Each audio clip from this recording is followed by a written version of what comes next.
따님도 참 별 걱정을 다 하시네. 아버님 살아계실 때 미리미리 정리해 두는 게 효도예요. 뺄모레 여든이신데 사람 일 몰라요. 호호호. 우리 아버지랑 재혼하겠다던 여자가 생글생글 웃으면서 한 말이었어요. 저는 그런 여자한테 아버지 잘 부탁드린다고 백화점 과일 상자까지 안겨보낸 못난 딸이었고요. 장마가 시작된 7월 초였어요. 아침부터 양철 차양 두드리는 빗소리가 요란했습니다. 집안은 물속처럼 고요하고 눅눅했어요. 곰팡이 쓸까봐 아버지 옷장을 열었는데 희귀한 냄새 사이로 제 눈이 한 곳에 딱 멈췄어요. 한여름 옷장 한복판에 두꺼운 검은 겨울 코트가 걸려 있었거든요. 그 여자 코트였어요.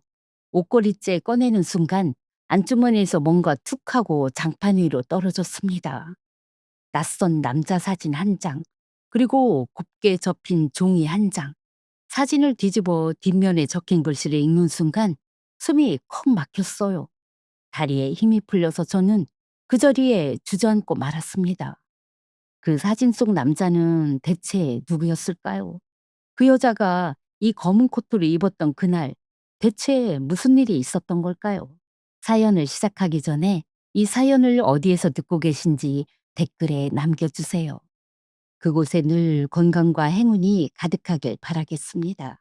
안녕하세요. 홀로 되신 아버지의 재혼을 혼인신고 딱 하루 전날 제 손으로 뒤집어 엎은 신셋 꽃집 딸이에요. 동네 사람들은 저를 명자네라고 불러요. 골목 초입에서 명자네 꽃집을 21년째 하고 있거든요. 그 골목 끝에는 청춘 이발관이 있어요. 올해 76인 우리 아버지가 45년째 가위를 잡는 곳이에요. 어머니는 5년 전에 먼저 가셨고 제 남편도 7년 전에 하늘로 보냈어요. 그러니 그 골목 안에서 아버지랑 저는 서로가 서로한테 남은 전부였지요. 이발관 앞 화단에는 봄마다 명자꽃이 흐드러지게 펴요. 그 꽃피던 봄에 제가 태어났다고 아버지가 명자라는 이름을 지어주셨대요. 이름값 하느라 평생 꽃을 만지고 사는 팔자인가 봐요. 저는 배달 나가는 길에 하루 한 번은 이발관을 들여다봤습니다. 문을 열면 바리깡 도는 소리가 웅웅 울려요. 난로의 찜통에서는 수건김이 폴폴 오르고요. 아버지는 손님 흰머리에 가위질을 하면서 늘 그러셨어요. 머리만 깎으면 다 청춘이지. 염색하러 온 손님한테는 또 다른 소리를 하셨어요. 염색을 해도 뿌리는 못 속여요. 머리나 사람이나 매한가지고요. 저는 그게 45년 이발사의 실없는 농담인 줄만 알았습니다. 그해 봄 어머니 가신 날에 아버지는 이발관 문을 닫으셨어요. 매달 그 날짜가 돌아오면 아버지는 셔터를 내려요. 제가 묶어드린 국화 한 다발 들고 어머니한테 가시지요. 그날따라 셔터 내리는 아버지 등이 유난히 작아 보였어요. 어깨가 반쪽이 된 것 같았습니다. 국화다발을 받아드는데 아버지가 지나가듯 그러시더라고요. 늙으니까 밤이 참 길다. 저는 그 말을 흘려들었어요. 가게 배달 주문이 밀렸다는 핑계로요. 아버지 외로움이 그렇게 깊은 우물인 줄 그때는 몰랐습니다. 여름 문턱쯤이었을 거예요. 반찬 갖다 드리러 안치에 들어갔다가 밥상우에서 처음 보는 반찬통들을 봤어요. 열무김치에 콩자반에 소고기 장조림까지 층층이 쌓여 있었어요. 뚜껑마다 유성펜으로 꾹꾹 눌러 쓴 쪽지가 붙어 있었고요. 태워 드세요. 끓여 드세요. 아버지가 머쓱하게 웃으셨어요. 복지관 노래교실에서 만난 분이 해다 주셨다고요. 그 여자를 처음 본 건 그 다음 주 이발관에서였습니다. 곱게 나이든 얼굴에 눈웃음이 자글자글한 여자였어요. 아버지 혈압약 봉지를 요일별로 착착 나눠 담고 있더라고요. 약 드실 시간마다 전화로 챙긴다고 했어요. 병원 정기검진에도 같이 다녀왔다고요. 어찌나 싹싹한지 몰라요. 무엇보다 아버지 얼굴에 화색이 돌고 있었습니다. 저는 진심으로 고마웠어요. 그래서 백화점 과일 상자를 사다 안기면서 허리 숙여 인사까지 했어요. 우리 아버지 잘 부탁드린다고요. 그 여자는 웃으면서 제 손을 두 손으로 꼭 감쌌어요. 따님이 참 곱다면서요. 그런데 그 손이 초여름인데도 참 서늘했어요. 며칠 뒤에 그 여자가 제 꽃집에 왔습니다. 화분을 보러 왔다면서 가게 안을 천천히 둘러봤어요. 손끝으로 꽃잎을 하나하나 쓸어보는데 눈길은 자꾸 딴 데가 있었어요. 그러다 지나가는 말처럼 묻더라고요. 근조화환은 보통 얼마나 해요? 화분 보러 온 사람 입에서 나올 소리는 아니잖아요. 누가 편찮으시냐고 물었더니 그 여자는 대답 대신 웃기만 했어요. 입은 웃는데 눈은 하나도 안 웃는 웃음이었어요. 그리고는 물통에 꽂아둔 흰 국화를 한참 들여다보다 갔습니다. 문에 달린 종이 딸랑 울리고 나서도 저는 한동안 그 자리에 서 있었어요. 등줄기로 찬물 한 줄기가 주르르 흘러내리는 것 같았거든요. 에이, 설마. 저는 고개를 저었어요. 연세든 분들은 원래 장래 얘기도 스스럼 없이 하시니까요. 그렇게 저 혼자 눌러 담았습니다. 그런데 그날 밤부터 잠자리가 뒤숭숭했어요. 며칠을 뒤척이다가 아버지 얼굴이나 봐야겠다 싶어서 저녁 무렵에 이발관 골목으로 들어섰지요. 안째 대문 앞에 용달차 한 대가 서 있었어요. 처음 보는 자개장롱이 마당으로 들어가고 있었어요. 그 옆에서 그 여자가 인부들한테 이쪽 저쪽 방향을 잡아주고 있었고요. 만난 지 이제 두 달이라던 여자 짐이 우리 아버지 안방으로 들어가고 있는 거예요. 마당에 들어서자마자 제 눈을 붙든 건 그 번쩍거리는 자개장롱이 아니었어요. 담벼락 밑에 나앉은 어머니 장롱이었어요. 어머니가 시집올 때 해오셨다는 오동나무 장롱이요. 40년 넘게 안방을 지키던 물건이 신문지 몇 장 덮어쓴 채로 마당 구석에 밀려나 있었습니다. 저도 모르게 그 앞으로 갔어요. 문짝을 살짝 여니까 좀냥 냄새 사이로 어머니 분냄새가 훅 끼쳤어요. 목이 콱 매는데 등 뒤에서 여자 목소리가 들렸어요. 따님 오셨냐고요. 여자는 반색을 하면서 제 팔짱을 끼고 마루로 이끌었어요. 묵은 살림은 정리해야 새 복이 들어온다면서요. 아버지는 그 옆에서 허허 웃기만 하셨습니다. 마루에 앉으니까 열린 안방문으로 그 자개장롱이 보였어요. 어머니 자리에 떡하니 들어앉아서 자개 문짝이 형광등 불빛에 번쩍거렸어요. 그러다 마루 구석에서 그걸 봤어요. 안방 벽에 걸려있던 부모님 사진 액자였어요.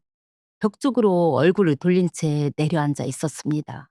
말이 목구멍까지 치밀었는데 아버지 얼굴을 보고 도로 삼켰어요. 아버지가 새 남방을 입고 계셨거든요. 그 여자가 사다 줬다는 하늘색 남방이요. 그걸 입고 소년처럼 웃는 얼굴을 보는데 차마 사진 얘기를 꺼낼 수가 없었어요. 아버지만 안 외로우면 됐지. 저 혼자 그렇게 속을 다독였습니다. 여자가 미숫가루를 타서 내왔어요. 설탕을 얼마나 퍼넣었는지 한 모금에 어금니가 시리게 달았어요. 그 단맛에 얹어서 아버지가 말씀을 꺼내셨어요. 복날 전에 혼인신고만 먼저 하기로 했다고요. 식은 가을에 조촐하게 올리고요. 신고하는 날 공증사무소도 같이 들르기로 했다고요. 공증이 뭐냐고 여쭸어요. 재산 문제를 미리 서류로 깔끔하게 정리해 주는 거라고 여자가 대신 대답했어요. 저는 잔을 내려놨어요. 만난 지 이제 두 달 남짓인데 혼인신고에 재산 정리라니요. 그 말이 목까지 차오르는 낌새를 챘는지 여자가 웃으면서 그러더라고요. 따님도 참 별 걱정을 다 하시네. 아버님 살아계실 때 미리 정리해 두는 게 효도예요. 뜰모래 여든이신데 사람 일 몰라요. 호호. 여자는 그 말을 하는 내내 웃고 있었어요. 미숫가루 잔 속에서 얼음 녹는 소리만 달그락 크게 들렸어요. 아버지는 사람이 야무지지 않다면서 좋아하셨고요. 저는 마지막 용기를 냈습니다. 최대한 공손하게 여쭸어요. 실례가 안 된다면 전에 혼인하신 적은 있으신지, 자제분은 있으신지 궁금하다고요. 여자 낯빛이 아주 잠깐 굳었어요. 눈 한 번 깜짝할 사이였어요. 그러더니 금세 눈가에 그렁그렁 물이 차오르더라고요. 따님이 절 재산 도둑 보듯 하시네요. 제가 죄인이 좀 뭐. 일찍 혼자 된 게 죄지요. 여자가 앞치마 자락으로 눈가를 콕콕 찍어냈어요. 그 순간 아버지 손바닥이 마루장을 콱 내리쳤어요.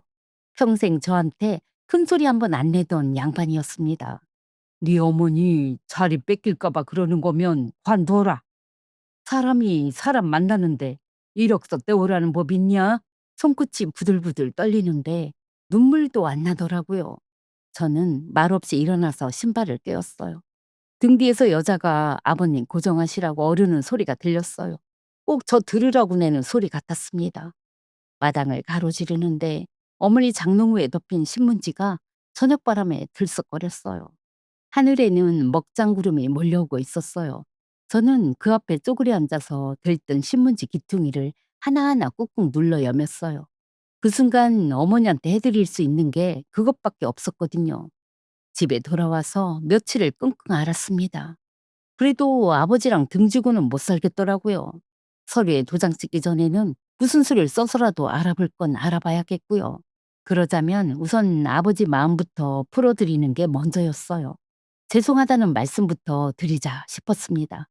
사흘째 되던 날 새벽에 저는 아버지 번호를 눌렀어요. 그런데 신호음이 두어 번 울리다가 뚝 끊겼어요. 잘못 눌렀나 싶어서 다시 걸었어요. 이번엔 울리지도 않고 바로 끊기더라고요. 전화기가 고장났나 했어요. 그렇게 아침 저녁으로 사흘을 걸었는데 한 번을 안 받으셨습니다. 아버지가 단단히 화가 나셨구나 싶었어요. 평생 딸 전화를 안 받으신 적이 없는 양반이거든요. 밤마다 천장만 보다가 도저히 안 되겠어서 국화 한 다발을 쌌어요. 어머니 가신 날짜가 다가오기도 했고요. 그 핑계로라도 얼굴을 뵈야겠더라고요. 이발관 문을 여니까 아버지가 가죽 뒤에 면도칼을 쓱쓱 갈고 계셨어요. 저를 보시더니 칼 가는 손이 멈췄어요. 그런데 그 얼굴이 화난 얼굴이 아니라 서운한 얼굴인 거예요. 네가 요새 통 전화 한 통이 없더구나. 기가 막혔어요. 사흘을 밤낮으로 걸었다니까 아버지는 벨 한 번 온 적이 없다는 거예요. 제가 아버지 휴대폰을 받아들고 이리저리 눌러봤어요. 그러다 차단 목록이라는 데서 손이 멈췄습니다. 거기에 제 번호가 들어가 있었어요. 명잔에 꽃집, 아버지가 손수 저장해 두신 그 이름 그대로요. 아버지는 차단이 뭔지도 모르는 분이세요. 휴대폰이라고는 전화 받고 거는 것밖에 못 하시거든요. 그때 안채에서 여자가 약봉지를 들고 나왔어요. 제 손에 들린 휴대폰을 보더니 어머 하고 입을 가렸어요. 며칠 전에 광고 전화 지워드린다고 만지다가 자기가 뭘 잘못 눌렀나 보다 하고요. 기계를 몰라서 그렇다고 죄송해서 어쩌냐고 호호 웃었어요. 아버지는 기계가 다 그렇지 뭐 하고 껄껄 넘기셨고요. 저는 따라 웃을 수가 없었습니다. 수백 개 번호 중에 하필 딸 번호 하나만 잘못 눌러지는 실수가 세상에 어디 있어요. 그런데 증거가 없잖아요. 따지고 들면 또 그렁그렁한 눈물부터 나올 거고요. 저는 국화다발만 아버지 손에 쥐어드리고 나왔습니다. 그 주에 꽃집으로 곽 설계사님이 찾아왔어요. 돌아가신 어머니 계모임 친구분이에요. 어머니 살아계실 때부터 우리 집 보험을 도맡아온 분이고요. 제가 안개꽃을 다듬고 있는데 그분이 가게 안을 한번 휘 둘러보더니 목소리를 낮추셨어요. 명자 씨, 혹시 알고 있었나 해서요. 얼마 전에 아버님 종신보험 수익자 변경 서류가 들어왔어요. 9천만 원짜리요. 가위가 손에서 미끄러졌습니다. 수익자가 그 여자 이름으로 바뀌어 있다는 거예요. 아직 혼인신고도 안 한 사이인데요. 아버님이 직접 모셔서 하신 거라 막을 도리가 없었다고 하셨어요. 그런데 마음에 걸리는 게 하나 있다고요. 옆에 따라온 그 여자분이 서류 짚어주는 손길이 어째 처음 해보는 솜씨가 아니더라는 거예요. 그 말이 밤새 귓가를 맴돌았습니다. 며칠을 벌렸다가 여자가 복지관 가는 날을 골라서 이발관에 갔어요. 보험 얘기를 아버지 귀에 넣어야 했으니까요. 그런데 제가 말을 꺼내기도 전에 아버지가 먼저 자랑을 늘어놓으시는 거예요. 그 사람 친정 조카가 심장 수술을 받는다더라. 수술비가 모자라서 발을 동동 구르길래 내가 2,700을 보태줬다. 그 사람이 미안하다고 울면서 차용증을 쓰겠다는 걸 내가 도로 말렸다. 그 사람이 그렇게 속이 깊다. 억장이 무너지는 게 그런 거더라고요. 평생 가위 하나로 10원짜리까지 아껴 모으신 돈이에요. 그 돈이 얼굴 한번 본 적 없는 조카 수술비로 나갔다는 거예요. 그런데 좋아서 웃는 아버지 얼굴을 보니까 보험 얘기가 목구멍에서 도로 넘어갔어요. 여기서 들쑤셨다간 그 여자가 낌새를 채고 일을 더 서두를 것 같았거든요. 그때 벽에 걸린 달력이 눈에 들어왔습니다. 이발관에 걸려있던 농협 달력이요. 7월 보름자리에 빨간 사인펜으로 동그라미가 쳐져 있었어요. 여자 글씨였어요. 공중사무소 2시. 그 옆칸에 또 한 줄, 혼인신고. 날짜를 손가락으로 짚어가며 세봤어요. 12일 남았더라고요. 그 안에 뭐라도 알아내야 했어요. 그런데 그 여자에 대해 제가 아는 거라곤 이름 석자하고 복지관 노래교실이 전부인 거예요. 고향이 어딘지, 전에 뭐라고 살았는지 아버지도 모르시더라고요. 물으면 그저 좋은 사람이라는 대답뿐이고요. 저는 며칠 뒤에 김치를 담가서 아버지네로 갔습니다. 하늘이 잔뜩 찌푸려서 흙냄새가 비릿하게 올라오는 날이었어요. 대문을 밀렸는데 마당 건너 안채에서 여자 통화 소리가 새어나왔어요. 목소리가 어찌나 나긋나긋한지 처음엔 그냥 안부 전화인 줄 알았어요. 그런데 한마디가 귀에 콱 박히는 거예요. 네, 가입하고 몇 달이나 지나야 되나 해서요. 어르신 연세가 있으셔서. 네네, 빠를수록 좋지요. 무슨 가입인지 어디에 하는 가입인지 알 길이 없었어요. 그런데 이상하지요. 그 나긋나긋한 목소리를 듣는데 한여름에 소름이 쫙 끼치더라고요. 여자는 통화를 끊더니 콧노래를 흥얼거렸어요. 저는 김치통을 안은 채로 발소리를 죽여서 대문을 도로 빠져나왔어요. 돌아서는 정수리에 붉은 빗방울이 툭 떨어졌습니다. 장마가 시작되고 있었어요. 그날 밤 저는 한숨도 못 잤어요. 빗줄기가 밤새 굵어졌거든요. 천장을 보고 누웠는데 자꾸 마당에 앉은 어머니 장롱이 눈에 밟히는 거예요. 신문지 몇 장으로 이 비를 어떻게 견뎌요? 날이 밝자마자 저는 큰 비닐을 끊어들고 아버지네로 갔습니다. 장롱은 벌써 젖어 있었어요. 신문지는 죽처럼 풀어져서 흘러내렸고요. 오동남이 문짝에 물을 먹어 퉁퉁 불어 있었어요. 40년 어머니 살림이 빗물에 우는 것 같았습니다. 저는 비닐을 몇 겹으로 두르고 노끈으로 꽁꽁 동여맸어요. 빗물이 목덜미로 흘려드는 것도 몰랐어요. 이발관에 들어서니까 아버지 혼자 손님 머리를 깎고 계셨습니다. 그 여자는 노래교실 가는 날이라고요. 저는 아버지한테 안채가 눅눅할 테니 옷장이라도 열어놓겠다고 했어요. 아버지는 그러라고 하셨어요. 장마철마다 어머니가 하던 일이거든요. 안채는 문을 여는 데부터 퀴퀴했습니다. 며칠 비에 집안이 물속처럼 눅눅했어요. 양철 차양 두드리는 빗소리만 요란하고요. 저는 안방 아버지 옷장부터 열었어요. 여름 목가지를 꺼내 마루에 널고 옷장 문을 활짝 열어 바람을 들였어요. 그러다 옷장 한복판에서 손이 멈췄습니다. 두꺼운 검은 겨울 코트 한 벌이 걸려 있는 거예요. 아버지 옷이 아니에요. 여자 코트예요. 한여름 장마통에 모직 겨울 코트라니요. 아무리 짐을 급하게 합쳤어도 겨울옷은 따로 싸두는 게 보통이잖아요. 그런데 이 코트만 계절도 없이 옷장 한가운데를 차지하고 있는 거예요. 저도 모르게 옷걸이째 코트를 꺼냈습니다. 나프탈렌 냄새가 코를 찔렀어요. 그 순간 안주머니에서 뭔가 툭 하고 장판 위로 떨어졌어요. 사진 한 장, 그리고 곱게 접힌 종이 한 장. 사진부터 주었습니다. 환갑은 넘어 보이는 낯선 남자가 점잖게 웃고 있었어요. 그런데 사진 기퉁이에 검은 리본이 대각으로 둘러져 있는 거예요. 꽃집을 21년 하면 그런 사진을 몰라볼 수가 없어요. 영정 사진이었습니다. 살아있는 사람 사진이 아니라 빈소 재단에 올라가는 사진이요. 손이 떨리는 채로 사진을 뒤집었어요. 뒷면에 연필로 꾹꾹 눌러 쓴 글씨가 있었어요.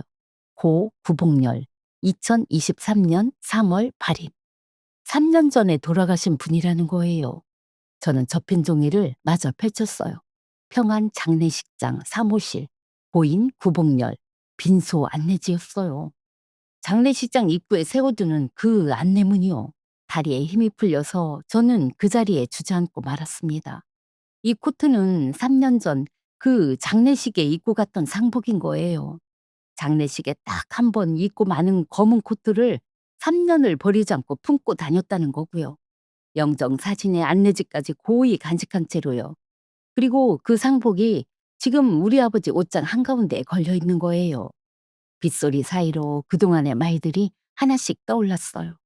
근조화하는 얼마냐 하나던 목소리, 가입하고 몇 달이 지나야 되냐던 통화, 미리미리 정리하는 게 효도라던 그 웃음, 구슬이 실에 깨어지듯 전부 한 줄로 깨어졌습니다. 저는 이를 악물고 휴대폰을 꺼냈어요.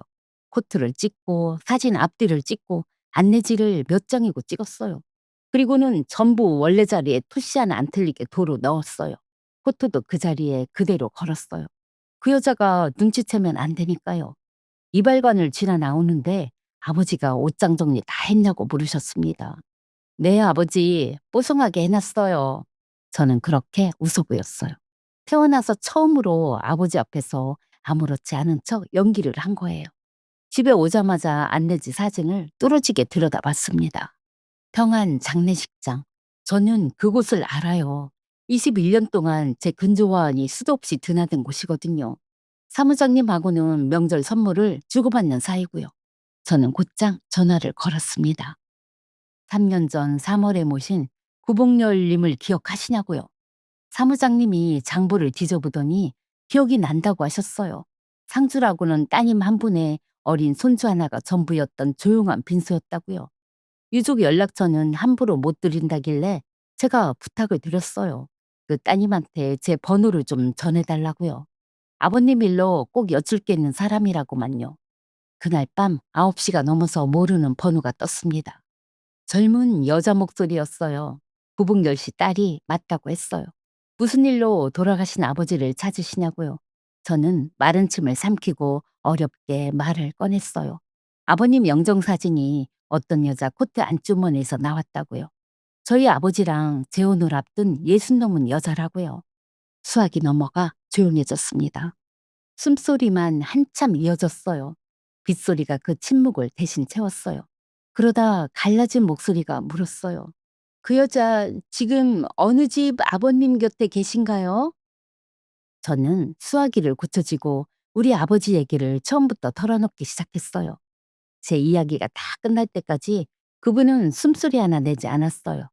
다 듣고 나서야 물결인 목소리로 그러더라고요. 내일 새벽 첫 차로 올라오겠다고요. 가져갈 게 있다고요. 3년 동안 이런 전화를 기다렸다고요. 이튿날 아침 저는 21년 만에 처음으로 평일에 가게 문을 닫았습니다. 임시 휴업 종이를 붙이는 손이 떨렸어요. 비는 밤새 그치지 않았고요.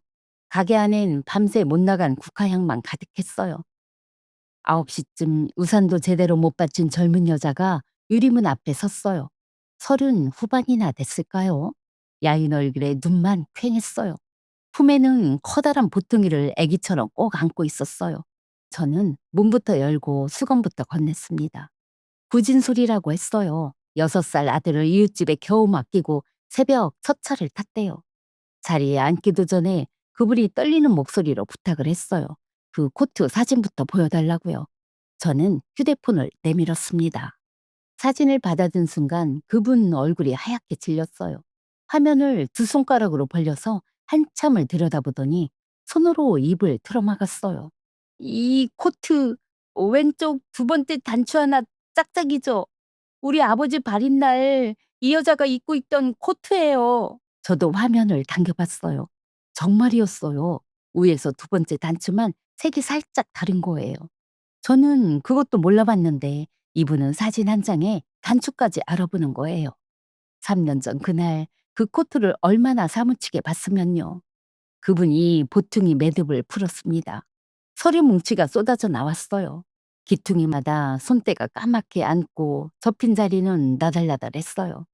그동안 얼마나 넘기고 또 넘겼으면 종이가 그렇게 되겠어요. 그분이 내놓을 서류부터 제 앞으로 밀었습니다. 혼인관계 증명서였어요. 돌아가신 구복열 씨 옆에 배우자 이름이 있었어요. 마금단. 저는 고개를 갸웃했어요. 우리 집에 들어온 여자는 마인자거든요. 그러니까 그분이 종이 한 장을 더 밀었어요. 법원 판결문이었어요. 마금단을 마인자로 개명한다는 허가 결정문이요. 같은 사람이었습니다. 남편 보내고 이름까지 갈아 끼운 거예요. 어지린의 사랑자. 이름부터 인자한 달을 새로 지어 쓴 거지요. 그다음 서류들은 차마 숨도 못 쉬고 넘겼습니다. 고북렬 씨는 표구점을 하던 호랍이었대요. 복지관에서 그 여자를 만나 넉 달 만에 혼인신고를 했고요. 그리고 1년 7개월 만에 새벽 계단에서 돌아가셨어요. 부검도 없이 하루 반 만에 화장을 했대요. 화장장 예약증 사본이 거기 있었어요. 돌아가시고 나서 종신부업 2억 8천이 그 여자 통장으로 들어갔고요. 그런데 그게 끝이 아니었습니다. 진솔 씨가 3년을 파고들다가 그 여자의 더 오래된 흔적을 찾아냈대요. 마금단 시절에 다른 남편이 또 있었단 거예요. 인쇄소를 하던 분인데 만난 지 5달 만에 혼인신고를 했대요. 그리고 1년 11개월 만에 등산 갔다가 실족사를 했대요. 이틀 만에 화장됐고요. 장애보험 1억 4천이 또 그 여자한테 갔어요. 하나뿐인 아들은 호주로 이민 가서 연 끊긴 지 오래라 묻는 사람 하나 없었대요. 저는 손가락을 하나씩 꼽아봤습니다. 첫 남편은 5달 만에 혼인신고, 둘째 남편은 넉 달, 그리고 우리 아버지는 석 달. 갈수록 빨라지는 거예요. 두 남편이 남기고 간 보험금만 합쳐서 4억 2천이고요. 손가락을 꼽는데 이가 딱딱 부딪혔습니다.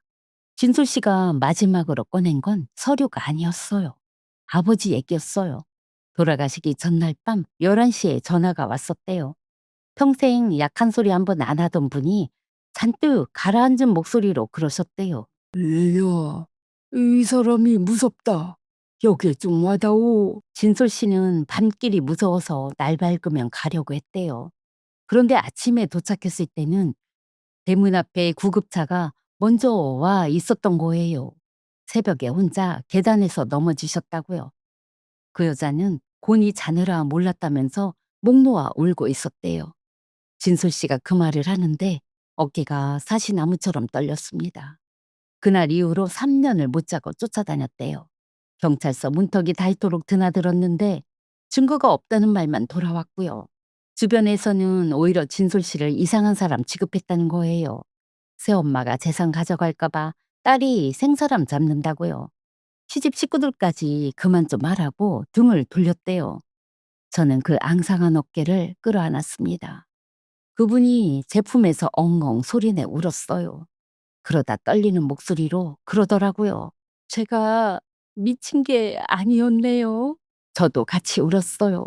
생판 남이던 두 여자가 비오는 꽃집에서 부둥켜 안고 한참을 그랬어요.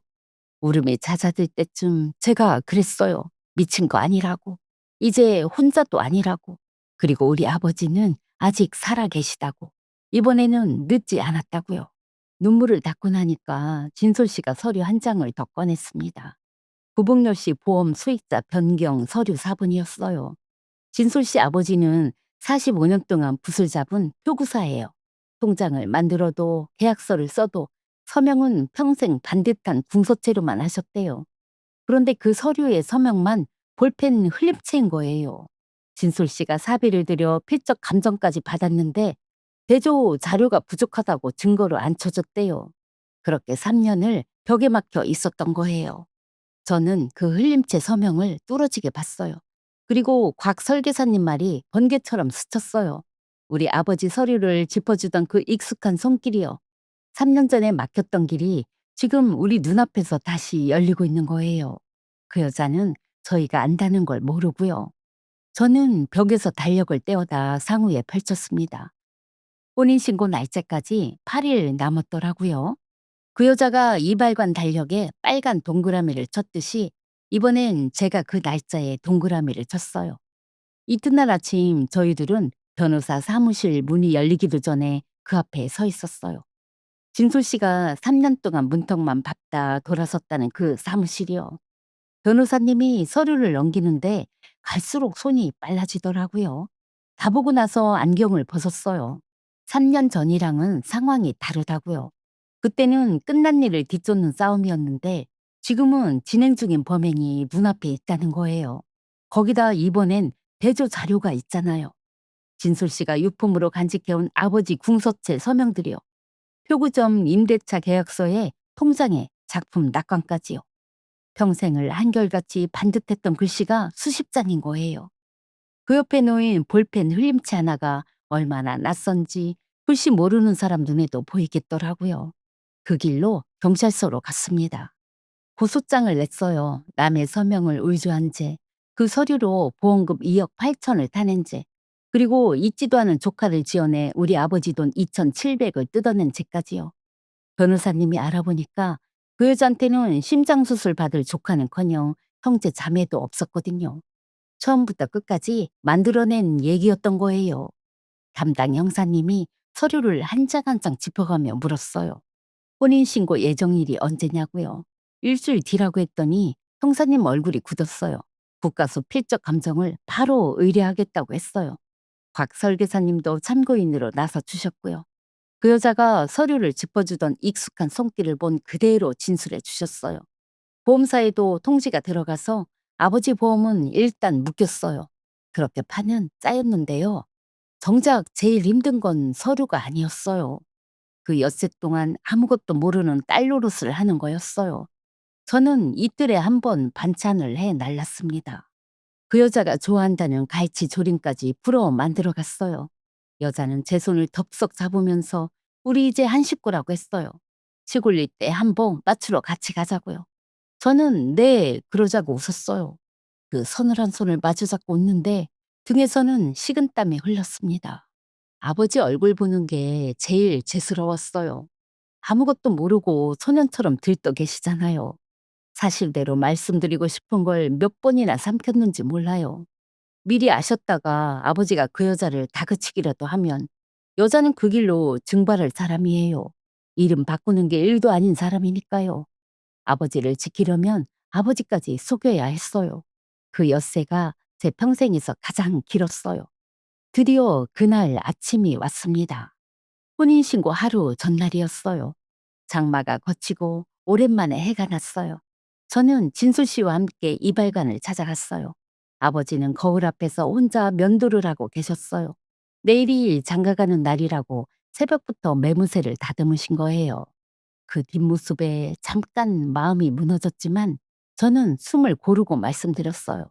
아버지 인사드릴 분이 있다고요. 진수 씨가 이발 의자 옆에 앉았어요. 저는 탁자 위에 사진 한 장을 엎어놓았어요. 휴대폰으로 찍어둔 걸 크게 뽑아간 거예요. 아버지가 면도날을 든 채 어리둥절해 하실 때 안채 쪽문이 열렸어요. 그 여자였어요. 아침상을 받는지 앞치마 차림으로 들어서다가 진솔 씨를 보고 그 자리에 굳었어요. 저는 사진을 뒤집어 그 여자 쪽으로 돌렸어요. 구봉열 씨 아시죠? 여자 얼굴에서 핏기가 거치는 게 보였어요. 진솔 씨가 자리에서 일어났어요. 저희 아버지예요. 이분과 결혼하고 1년 7개월 만에 새벽 계단에서 돌아가셨어요. 그전에는 마금단이라는 이름으로 현 삼도씨와 1년 11개월을 사셨고요. 아버지 손에서 면도기가 툭 떨어졌습니다. 저는 준비해간 서류를 한 장씩 탁자에 내려놨어요. 개명허가 판결문 한 장, 이발관이 조용해졌어요. 보험금 4억 2천 수령 내역 한 장, 더 조용해졌어요. 이틀 만에 하룻밤 만에 치러진 화장 기록 2장, 그리고 궁서체와 흘림체가 나란히 붙은 필적 감정서 한 장. 종이 놓이는 소리밖에 안 들렸어요. 여자가 뒷걸음질을 치다가 웃기 시작했어요. 그 인자하던 눈웃음이 아니었어요. 입꼬리가 비틀리면서 목소리가 뒤집혔어요. 그래서 뭐? 남편들 명줄 짧은 게 내 죄야? 보험금은 마누라가 타지 그럼 누가 타? 이 영감도 어차피 여자가 두 손으로 자기 입을 틀어막았습니다. 그 반마디가 이발관 바닥에 떨어졌어요. 이 영감도 어차피 그 뒤에 무슨 말이 이어졌을지 모르는 사람은 그 자리에 없었어요. 아버지가 그 여자를 한참 바라보셨어요. 그리고는 손에 쥔 이발가위를 천천히 선반에 내려놓으셨어요. 45년 이발사의 목소리는 낮고 고요했습니다. 내가 평생 남의 머리를 만졌소. 염색을 해도 뿌리는 못 속이는 법이지. 자네 뿌리가 이제야 보이는구먼. 나가게. 그리고 내 딸한테 한 그 정리 소리. 자네 인생이나 정리하게 될 걸세. 여자가 안채로 뛰어들어갔습니다. 장롱 문짝 여닫는 소리가 쿵쾅거리더니 짐승 소리 같은 게 났어요. 코트를 찾는 거예요. 그 검은 코트요. 여자가 머리가 헝클어진 채로 뛰쳐나와서 저를 노려봤어요. 저는 또박또박 알려줬어요. 그 코트는 이제 제 손으로 영정사진이랑 안내지까지 통째로 경찰서에 증거물로 냈다고요. 고소장은 이미 접수됐고 국가수 감정도 들어갔다고요. 여자는 트렁크 하나를 끌고 대문을 나갔습니다. 그 뒷모습이 골목 끝으로 사라지는데 아무도 배웅하지 않았어요. 진솔 씨는 탁자 위 아버지 사진을 두 손으로 쓸어안고 소리 죽여 울었어요. 아버지는 일발 의자에 무너지듯 앉으셨어요. 저는 아버지의 떨리는 어깨를 뒤에서 꼭 안았습니다. 아버지는 그날부터 사흘을 알아놓으셨어요. 이발관 셔터는 내려간 채였어요. 길도 아닌데 문 닫힌 청춘 이발관을 보는 게 그렇게 아프더라고요. 저는 흰죽을 끓여서 아침 저녁으로 안채해 갔어요. 아버지는 몇술 뜨는 둥 마는 둥 벽만 보고 누워 계셨습니다. 나흘째 되던 날 아침에 아버지가 처음으로 입을 떼셨어요. 죽그릇을 물리시더니 제 손을 끌어다 잡으셨어요. 마디 굵은 손이 가늘게 떨렸어요. 그리움에 내가 눈이 멀었구나. 미안하다. 저는 고개를 저었어요. 외로우신 게 어떻게 죄냐고요. 쟤는 그 외로움을 노린 사람이 지은 거라고요. 이제 제가 더 자주 오겠다고 했어요. 복지관 라인 댄스도 같이 다니자니까 아버지가 피식 웃으셨어요. 그 뒤로 소식이 하나씩 도착했습니다. 국가수 감정 결과가 먼저 나왔어요. 부북렬 씨 서명은 울주가 맞다고요. 진솔 씨가 3년을 두드려도 안 열리던 문이 그렇게 열린 거예요. 그 여자는 그날로 구속됐어요. 도망갈 새도 없었대요. 수사 중에 기가 막힌 것도 하나 나왔어요. 제가 마당에서 들었던 그 나긋나긋한 통화 있잖아요. 통신 기록을 확인해 보니 상조회사였대요. 우리 아버지 앞으로 상조 상품을 알아보면서 가입하고 몇 달 지나야 보장이 되냐고 물었던 거예요. 멀쩡히 살아계신 분 장례 준비를 혼인신고도 하기 전에 하고 있었던 거지요. 그 얘기를 듣고 저는 한동안 말을 잇지 못했습니다. 경찰이 두 분 돌아가신 경우도 다시 들여다봤대요.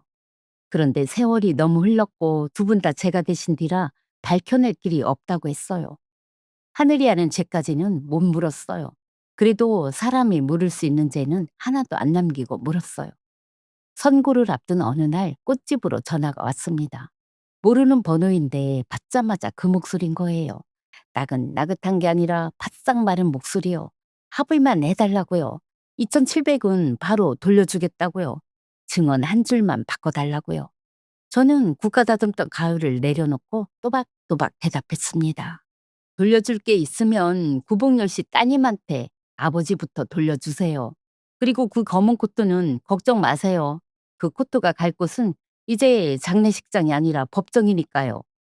수학이 너머해서 뭐라 악을 쓰는데 저는 그대로 끊었습니다. 선고날 저는 진솔 씨와 나란히 방청석에 앉았어요. 징역 6년이 떨어졌어요. 의주 서류로 타낸 2억 8천은 도로 토해내서 진솔 씨 가족한테 돌아가게 됐고요. 우리 아버지 2,700도 배상 명령이 났어요. 보험 수익자도 제자리로 돌아왔어요.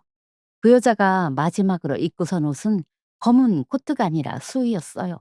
판사님 말씀이 끝났는데 진솔 씨가 제 손을 꽉 잡았어요. 그 손이 그날은 뜨거웠습니다. 가을이 오기 전에 어머니 장롱부터 손을 봤어요. 목공하는 단골 어르신이 물 먹은 문짝을 대패로 밀고 기름칠을 새로 해주셨어요. 햇볕밥 냄새 사이로 장롱이 제 색을 찾는데 어머니가 돌아오시는 것 같았어요. 안방 제자리에 다시 들이던 날 아버지는 장롱 문짝을 한참 쓸어보셨어요. 벽에는 부모님 사진 액자도 도로 걸렸고요. 추석에는 진솔 씨네가 이발관으로 왔습니다. 아버지가 진솔 씨 6살 아들을 이발 의자에 앉히고 머리를 깎아주셨어요. 가위질을 하시면서 그 입버릇이 나왔어요. 머리만 깎으면 다 청춘이지. 아이가 거울 보고 까르르 웃는데 이발관에 그런 웃음소리가 얼마만인지요. 호주에서도 전화가 한 통 왔어요. 편삼도 씨 아들이었어요.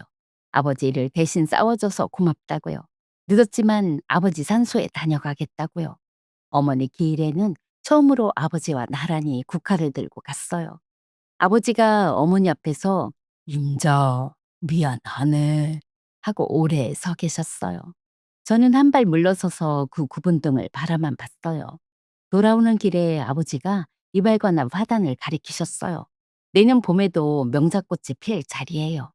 그 꽃 피면 저는 그 앞에서 아버지 사진을 한 장 찍어 드리려고요. 영정사진 말고요. 환갑잔치 사진처럼 곱게요.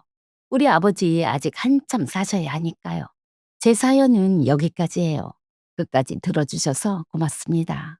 네, 명자 씨가 보내주신 사연 잘 들었습니다. 이 사연에서 제일 고마운 건요. 아버님이 지금도 무사히 가위를 잡고 계시다는 거예요.